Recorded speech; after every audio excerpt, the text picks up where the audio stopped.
Hi.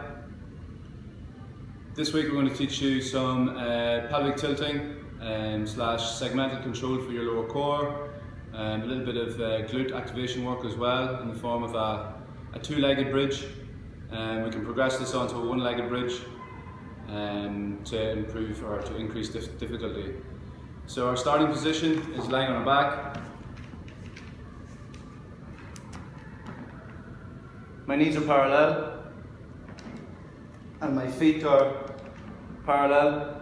Knees are allowed to drop inwards or drop outwards. And then from there, our aim is to improve our firing and our movement around our midsection. What we're going to do first of all is going to aim to tilt our pelvis backwards into the floor, a posterior pelvic tilt. And from there we're going to keep on pelvic tilting until our butt lifts off the floor, our glutes start to engage, our bum muscles start to engage. We keep pelvic tilting backwards, and we're trying to lift our lower back up block by block until such time as our butt gets up to the top. Whenever our butt starts to lift off the floor, I want you to try and rotate your upper legs outwards rather than push your legs out. Try and rotate your legs outwards. It's going to get a better firing through your bum muscles.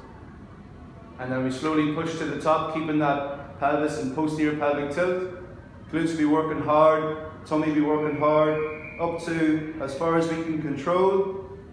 And then from there, we're going to work the exact opposite movement, a few seconds at the top.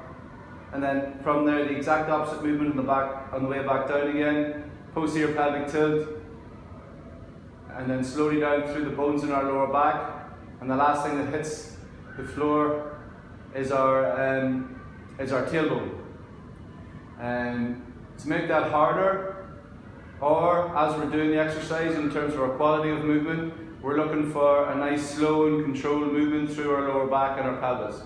If you find there's a section that we shake as we're moving, spend a little bit of time there over the course of the next few days or few weeks, trying to iron out that shaking movement and try and get a nice slow and controlled movement if at all possible. To make it a little bit more difficult, when we get to the very top, we can do a few things. We can add in a heel-toe movement with our foot, up on top of our toes, onto our heel, up onto our toes. It's just going to get our opposite glute working, our opposite bum muscle work a little bit harder. And we can also spend more time at the top. Instead of 3 seconds, 5 seconds. We can also work on lifting a leg in the air to a single bridge just for a second, and then kicking our leg out. What we're looking for whenever we lift our leg though is that our pelvis doesn't drop and we don't lose our tilt and our core stays in the same position. Repetitions and sets, we're looking for 12 to 15 repetitions, 3 sets. A couple of times a day would be brilliant. Minimum of at least 4 times a week to get that training effect. Also, in order to make it more difficult, we can add weights to our midsection. But we will only do that whenever you've discussed it further with myself. Thank you.